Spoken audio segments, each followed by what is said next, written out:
అద్దం పగిలింది, ప్రతిబింబ ముఖం పోయింది అంటే వ్యక్తం అవ్వదు. కానీ నీ అసలు ముఖం, బింబముఖం అలాగే ఉంది. అయ్యో, నా ముఖం పోయింది అని నేను బాధపడను.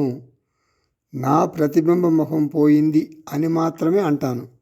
నేను నా బింబముఖాన్ని చూసుకోలేను. నా ముఖం అంటే అసలు ముఖం అంటే బింబముఖం నా వద్ద, నా మెడ మీద భద్రంగా ఉంది అని నాకు స్పష్టంగా తెలుసు.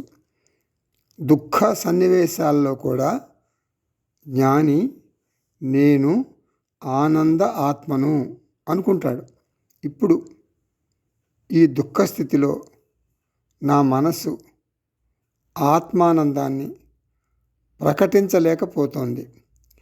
అంటే ప్రతిబింబ ఆనంద నాస్తి, అహం బింబానంద అస్మి. ఇది తంబూరా శృతిలాగా జ్ఞాని మనస్సులో ఎప్పుడు నిలిచి ఉంటుంది. దుఃఖాశ్రువులు కంటి వెంట ధారగా కారిపోతున్నాయి. దేహ బాధను తట్టుకోలేకపోతున్నాను. అప్పుడు కూడా అంటే అటువంటి పరిస్థితుల్లో కూడా నేను చిదానంద రూప శివోహం శివోహం. అంతేకాదు, సంతోష సంఘటనలు ఎన్ని ఉన్నా జీవితంలో ఆ ఆనందం నా కుటుంబం నుండి రాలేదు, ధనం వలన రాలేదు, ఆరోగ్యం వలన రాలేదు. అది ఆత్మానందం. అది ఆ టైంలో అలా ప్రతిబింబ ఆనందంగా వ్యక్తమైంది అనుకుంటాడు. శ్రీకృష్ణుడు అవమానింపబడ్డాడు. మరి కంసుడు, దుర్యోధనుడు, కర్ణుడు, దుశ్శాసనుడు అవమానించారు కదా శ్రీకృష్ణుడిని. ఏమిటి దాని అర్థం?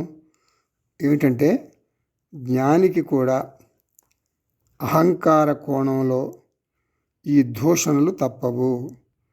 జ్ఞానికి కూడా అహంకార కోణంలో ఈ దూషణలు, విమర్శలు తప్పవు. అది అవమానం అనుకోకూడదు. అది ప్రారబ్ధ ఫలం.